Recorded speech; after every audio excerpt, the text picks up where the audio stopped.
हमारे प्रधानमंत्री जी के कुशल नेतृत्व के कारण आज भारत का स्थान दुनिया में 5वें स्थान पर पहुंच गया है और हम शीघ्र ही तीसरे स्थान पर जा रहे हैं। चूंकि हम चांद और मंगल पर जाने वाले के साथ साथ आर्थिक रूप से भी मजबूत हो गए हैं, चूंकि रुपया मजबूत हुआ है, इसलिए दुनिया हमारी बातों को ध्यान से सुन रही।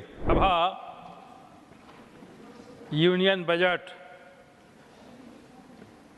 2024-25 जो 23 तारीख को माननीय वित्त मंत्री जी ने सदन के समक्ष प्रस्तुत किया है, उस पर विमर्श कर रहा है।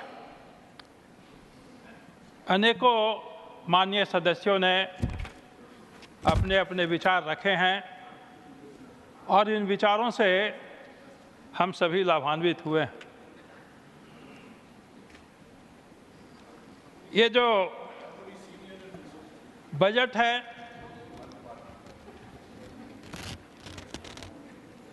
इस बजट को ऐसे समय में प्रस्तुत किया गया है जब भारत का मान सम्मान पूरी दुनिया में बढ़ा हुआ है।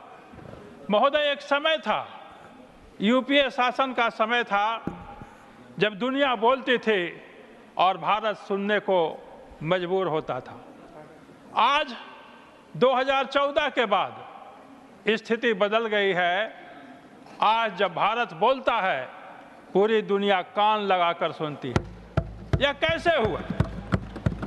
यह करामात कैसे हुआ? यह परिवर्तन कैसे हुआ?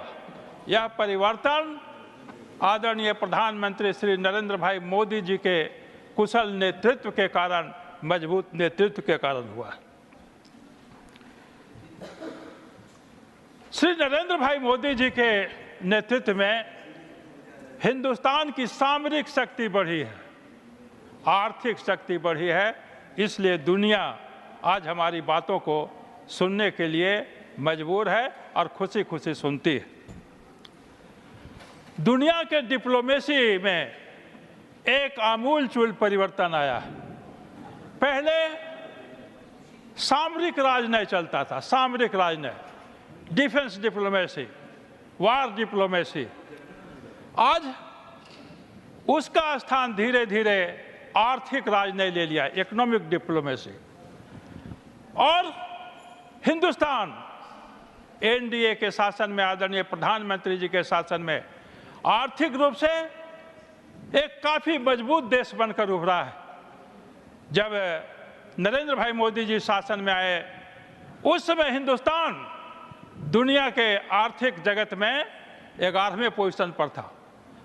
हमारे प्रधानमंत्री जी के कुशल नेतृत्व के कारण आज भारत का स्थान दुनिया में 5वें स्थान पर पहुंच गया है और हम शीघ्र ही तीसरे स्थान पर जा रहे हैं। चूंकि हमें सामरिक शक्ति के साथ साथ, चूंकि हम चांद और मंगल पर जाने वाले के साथ साथ आर्थिक रूप से भी मजबूत हो गए हैं, चूंकि रुपया मजबूत हुआ है, इसलिए दुनिया हमारी बातों को ध्यान से सुन रही। और इसी कारण से ये जो बजट है 48 लाख करोड़ रुपए का है। एक समय था यूपीए का शासनकाल का, जो बहुत मुश्किल से 12 लाख 13 लाख करोड़ रुपए का बजट प्रस्तुत होता था, लेकिन आज उससे 4 गुना ज्यादा 48 लाख करोड़ रुपए का बजट हमारी सरकार ने लाया है। या हमारे कुशल नेतृत्व को इसका श्रेय जाता है। हमारी अर्थव्यवस्था कैसे सुधरी, या आखिर कैसे हुआ?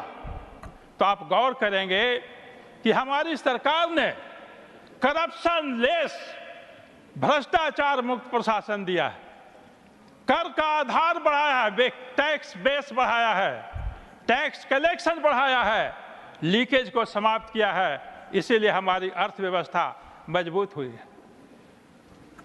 टैक्सेशन पर भी हमारी सरकार काफी अच्छी नीति पर चल रही है।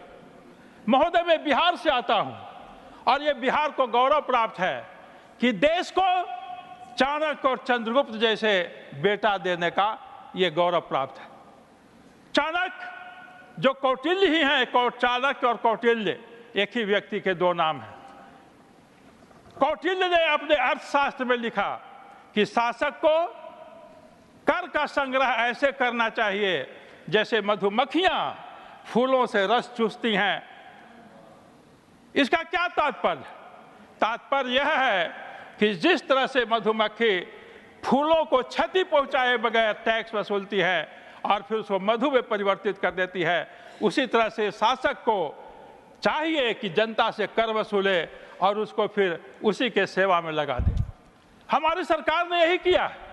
हमारी सरकार ने सभी वर्गों के लिए काम किया, सबों से ये काम, सबका साथ सबका विकास हमारी सरकार का नारा है। और आपका महोदय, आपका विनाश, ये जो बजट है, इस बजट से किसी का भी, आपका विनाश, कोई भी क्षेत्र, कोई भी वर्ग अछूता नहीं रहा।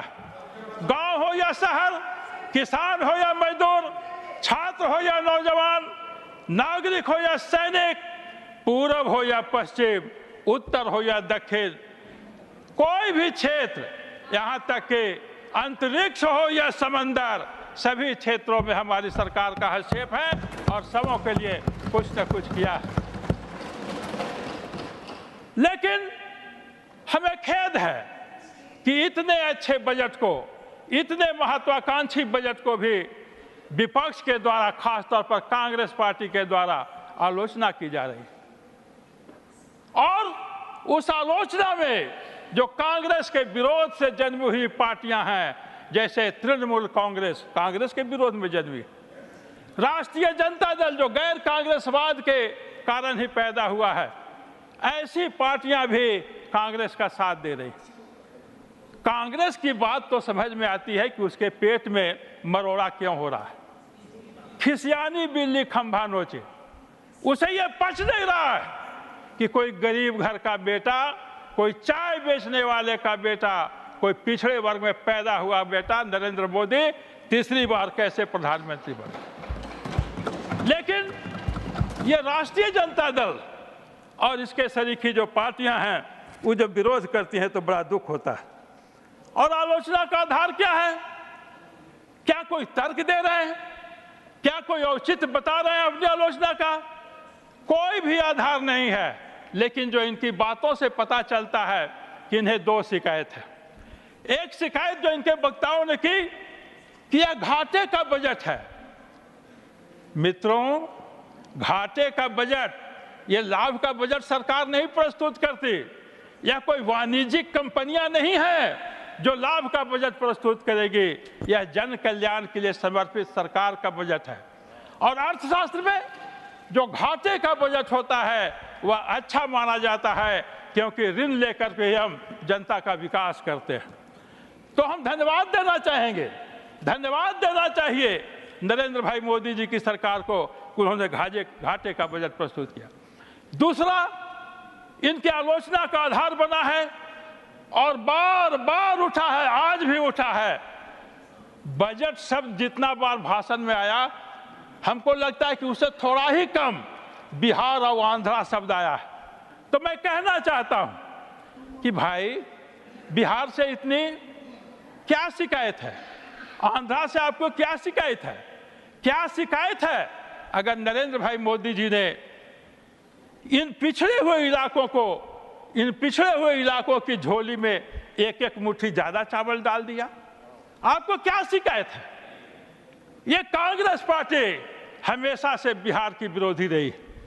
और मैं इसी सदन में 22 तारीख को कहा था कि बिहार के प्रति जवाहरलाल नेहरू जी से लेकर के अभी भी कांग्रेस पार्टी है, उसका कोई ध्यान नहीं रहा।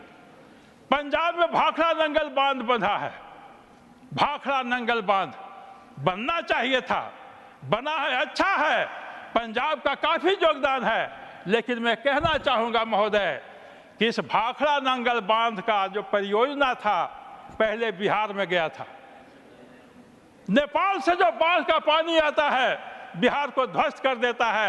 उस पर डैम बनाने के लिए योजना थी, लेकिन वो नहीं बनाया गया और उसको वहां से हटा दिया गया। तो समय तो घंटी बज गई है। मेरे पास बहुत सारे बात थी कि बिहार की कैसे उपेक्षा की जाती रही। कांग्रेस पार्टी ने बिहार की उपेक्षा की, इसीलिए आज उसको विशेष सहायता की जरूरत थी। एक डैम की बात मैंने की, 2-3 मिनट और महोदय।